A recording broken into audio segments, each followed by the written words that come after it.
La déposition d'Alice. Alice, appelée à la barre, continuait de grandir. « Que les jurés délibèrent !» ordonna le roi, pour ce qui était peut-être la 20e fois de la journée. « Non, non !» s'écria la reine. « La condamnation d'abord, le verdict ensuite. »« Baliverne !» s'exclama Alice.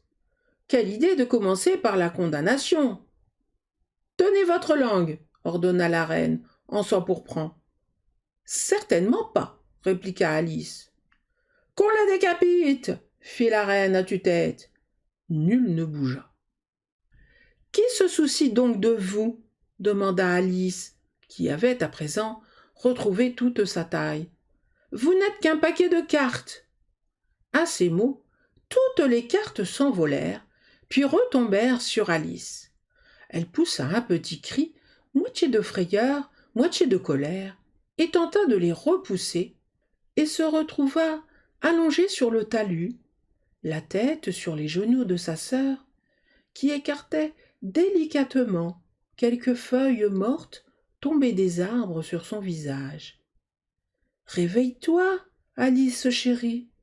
Quel long somme tu as fait, dis donc !»« Oh, j'ai fait un rêve tellement curieux, dit Alice.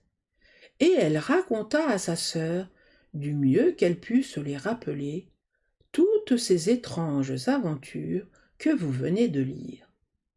Et quand elle eut fini, sa sœur l'embrassa et dit : « C'était certainement un rêve curieux, ma chérie. Mais maintenant, file vite à la maison prendre ton thé. Il se fait tard. » Alice se leva donc et fila tout en s'appliquant à songer au merveilleux rêve que cela avait été. Mais sa sœur resta assise comme elle l'avait laissée, la tête dans les mains, observant le soleil couchant et pensant à la petite Alice et à toutes ses merveilleuses aventures, jusqu'au moment où elle aussi se mit rêver à sa façon. Et voici quel fut son rêve. Tout d'abord, elle rêva de la petite Alice elle-même. De nouveau, les mains menues se joignirent sur ses genoux, et les yeux brillants et impatients se levèrent vers les siens. Elle entendit les intonations mêmes de sa voix, et vit ce drôle de petit mouvement de tête qu'elle faisait pour repousser la mèche baladeuse qui voulait toujours lui tomber devant les yeux. Et tandis qu'elle écoutait, ou semblait écouter, tout le lieu où elle se trouvait fut animé par les étranges créatures du rêve de sa petite sœur. Les longues herbes à ses pieds se mirent à bruire au passage hâtif du lapin blanc. La souris effrayée fit des éclaboussures en traversant la mare voisine.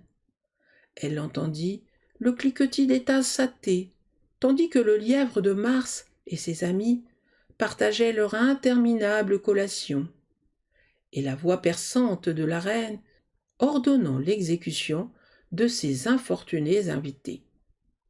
Une fois encore, le bébé cochon éternua sur les genoux de la duchesse, tandis que plats et assiettes venaient se fracasser autour de lui. Une fois encore, le cri strident du griffon, le crissement du crayon d'ardoise du lézard et la suffocation des cochons d'Inde étouffés emplirent l'air, mêlés aux lointains sanglots de la malheureuse simili-tortue. Ainsi resta-t-elle assise, les yeux clos, se croyant à moitié au pays des merveilles, même si elle savait qu'il lui suffisait de les rouvrir pour que tout retourne à la morne réalité. L'herbe ne frémirait plus qu'au vent, et la mare ne se riderait plus qu'au mouvement des roseaux. Le cliquetis des tasses à thé ferait place au tintement des sonnailles des moutons, et les cris aigus de la reine à la voix du jeune berger.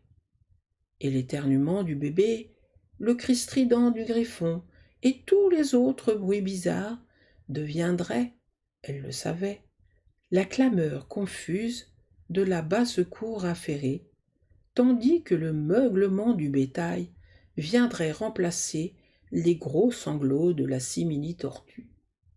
À la fin, elle se représenta comment cette même petite sœur deviendrait, dans le temps à venir, une femme adulte, et comme elle garderait, à travers toutes ces années de maturité, le cœur simple et aimant de son enfance, et comment elle rassemblerait autour d'elle d'autres petits-enfants et ferait naître dans leurs yeux une lueur ardente en leur racontant bien des histoires étranges, peut-être même le rêve du pays des merveilles de jadis, et comment elle compatirait à tous leurs simples chagrins et se réjouirait de toute leur simple joie en se souvenant de sa propre vie d'enfant et des heureux jours d'été.